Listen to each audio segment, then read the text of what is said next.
Okay, welcome to the third class of this four-class series. And so before I go into today's topic, which will be the middle game, I would like to make a quick review of everything that we learned in the past two classes, which were tactics and the opening, and test you a little bit, see if you remember. So let's start with tactics. There were three tactics that we studied. There were forks, skewers, and pins. So let me set up a position, which will have a position of fork.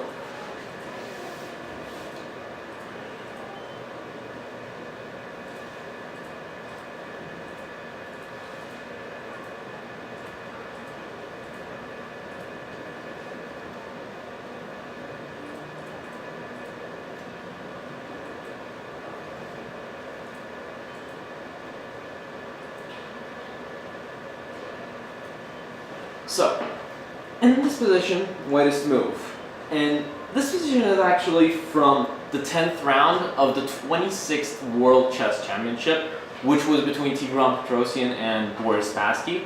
Tigran Petrosian here is white, and he made the move which allowed him to become world champion. So, it's related to a fork. It's a two-move tactic. There's not a fork in this position yet, but try to see if you can create a fork. So white to move. Can we see it?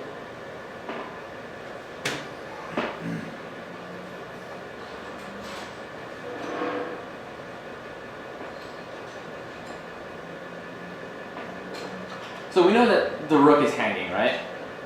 And black is attacking the e3 knight.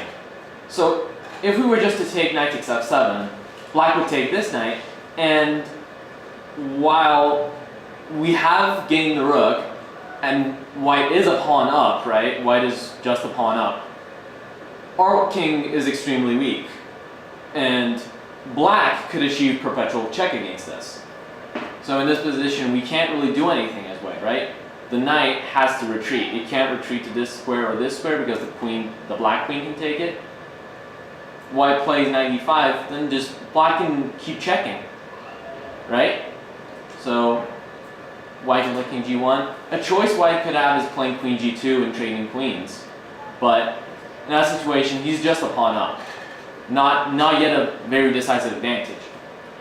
But Petrosian saw a much easier way and much more brilliant way to win the championship. Yes? Queen h8. Yes. So queen to h8. Black has to take the queen, right? There's nowhere he can go. And when he takes, knight takes f7 is a fork on the queen and the king. Black has to move the king out of the way, and after we gain the queen, we are a knight and a pawn up, which was an easy win for a player of the caliber of Tigran Petrosian. So, let us move on to the skewer. Which game was that? In Spassky and... Yeah, it was a game between Tigran Petrosian and Boris Spassky. It was the 26th World Championship. It was the 10th round, I believe. Oh, okay. Right, so this was the initial position. Boris Spassky didn't actually see queen h8, so it really surprised him when Tigran Petrosian played it on the board as white.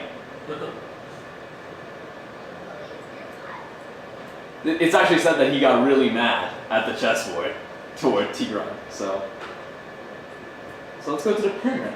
To the skewer, actually, never mind.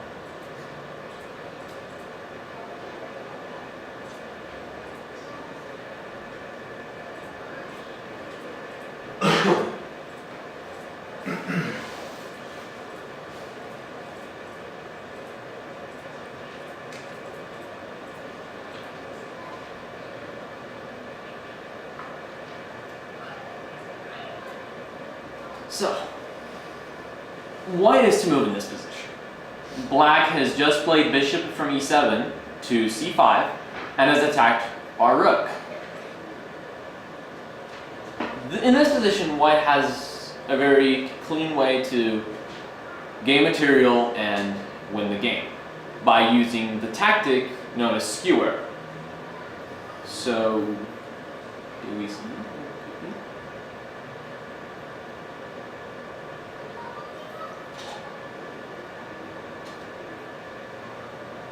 As a general guideline, look for pieces that are lined up in a way that one of your pieces can attack them both on the same line.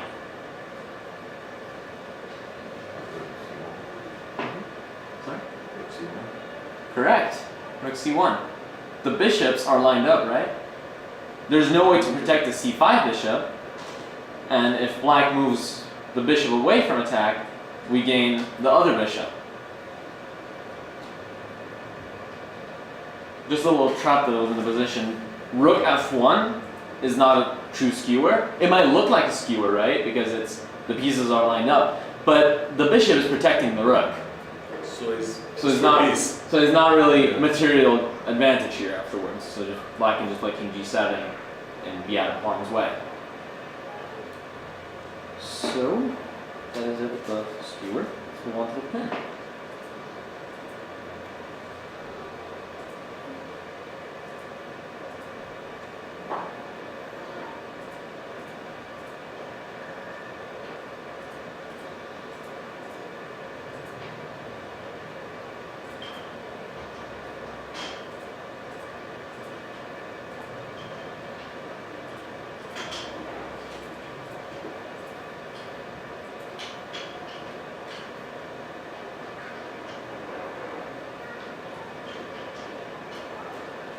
So in this position, white has a way to gain material by using a pin. So the pin was very similar to the skewer, but the more valuable piece is behind the less valuable piece. So in the skewer, the two bishops were in the same line. The bishops have the same value, right? In this position, there's a way white can create a pin in which the less valuable piece is in front of the more valuable piece. So white to move.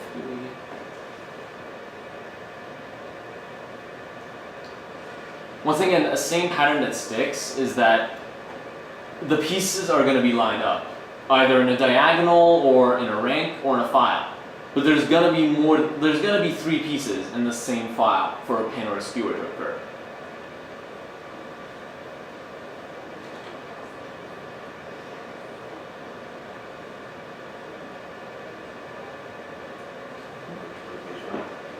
Correct. So rook h5, we're creating a pin, right? The knight can't move because the king would be under attack if the knight moved. And we're attacking the knight with both of our rooks. There's no specific way that black can defend that knight, right? Now, black could become desperate, actually, and put the rook in front of our rook to defend against taking the knight. However, white, after taking the rook, d takes check, and king takes, the bishop's sight line has been opened. So now the bishop is attacking the knight, right? So in this position, before rook e3, the bishop was closed, not being able to attack the knight, and the rook was attacking it. Black played rook e3, and after we traded them, the bishop's sight line has been opened.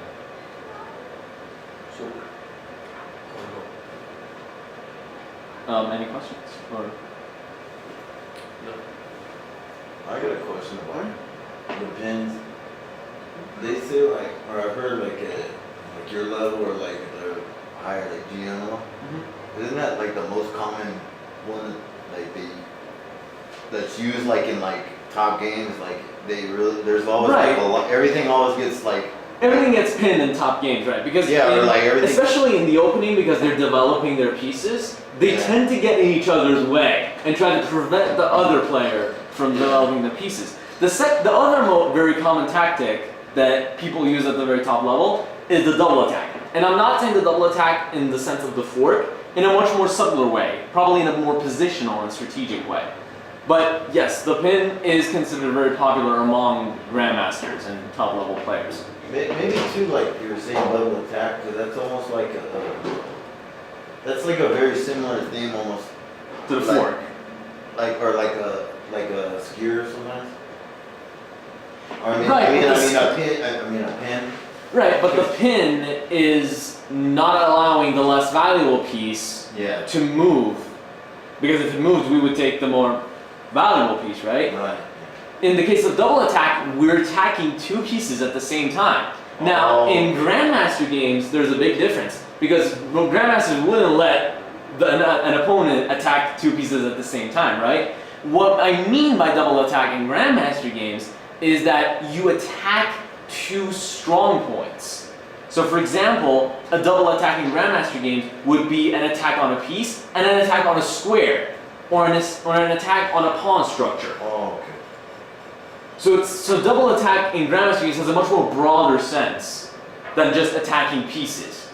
It could be like, for example, attacking to gain control over square. It's a lot more complex than just that. Right.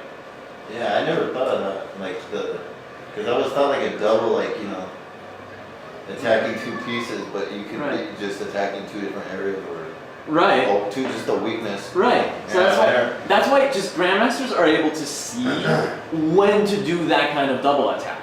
So they use every move efficiently to create space for themselves. So that is it with the tactics. Let us proceed on to the opening.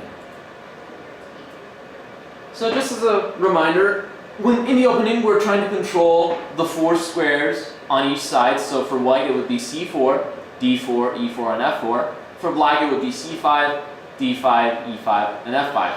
Generally speaking, because white has the first move, he has a general advantage over black because he can gain those control over those squares much faster, like one move faster, which is really important in the opening because you're trying to get your pieces out as fast as you can. The opening generally lasts until when your rooks are connected. So you've castled and moved your queen from the first rank, right? The opening is important because you're just trying to set up a good position to go into the middle game, which I will explain how an opening sets up in middle game. So the opening we discussed last class, does anyone remember it? How we went? 4 knights. 4 knights, yes. Let's see if we remember the correct moves. Let me see if I can remember. The name's easy to remember because you have that position in mind with the 4 knights up, but the move order, we discussed in the opening class, the move order is really important also. So it's E4. Right? You make the black move. I'll see if I can remember what it is. Yeah. Both sides moves are important because if you just go wrong in one move, Yeah. as we discussed, the pin, the bishop G5 pin could get you. So Yeah, every move completely matters. Every move matters. So, sorry? Oh, so E4 and E5. Right. Again, just trying to. Sorry, go ahead. Also, knight f3. Knight f3, yes. Just battle for the control of the central squares, right? So knight f3 is controlling these two squares. Black should try to reciprocate. Knight C6. Knight c6. An alternative that we discussed was knight f6, which led into a pretty complicated position that I'd rather not discuss. Petrov. The Petrov, right? A favorite of Fabiano Caruana, actually, but. Or rushing in, how they go down. So, yeah, but the 4 knights is the knight c6 move, and white plays. What move? Knight C3, right? Correct. Again, going for the control of the central squares. Once again, another alternative would have been bishop c4, which, by attacking the weak square of d5, we're also attacking f7, which, as you remember, is the weakest square in the opening, because only the king is protecting it. But the 4 knights is knight c3. So what did black play? Was it bishop c? No, knight f6. Knight f6? Yes. So, Bishop. no, I mean, bishop was wrong.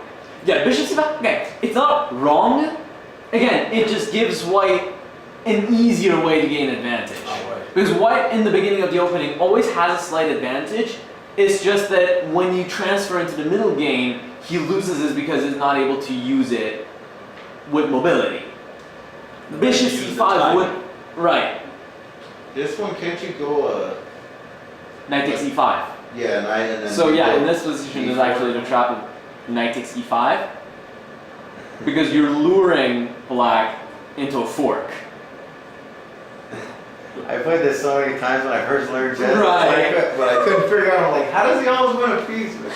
That was when I get, when you first learn, and I'm like, Right. how is this pawn? And you It's one of the- capture correct, and then you go d4, and you're like, how did this happen? So yeah, this is one of the basic tactics in the opening. Just never put your bishop here while your pawn is on e5. Right? Because then just knight takes e5, knight takes d4, and whatever chance you had as black to equalize the game, you kind of lost it because you have to give up your bishop again. And just white has such an easy game going forward from here. Because you just helped him develop like 2 or 3 of his The pieces. center is all for white. Right. Not just with pawn, also with queen. Also a queen. So in this position, black would have to play queen f6, because if he just played d6, we would play f4, and after the knight moves, we would take the pawn. Right? So, and queen f6 is generally not a really good looking move, because you're getting in the way of your own knight. Right? So, we'd rather not get into this position as black, considering that black and white can also play knight d5, and it's really a troublesome position. Just to go into slightly more detail, queen d6 is forced, right? Because we're attacking the c7 pawn and the queen. So after queen d6, we get into a pin. Right? We pin the knight. Again, a tactic we discussed. So let us get back into our main point. So knight f6 was the correct move here. What does white play? Correct. How does black respond? This is actually a very important position for black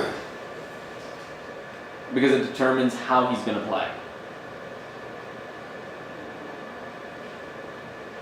What you suggest like bishop e7?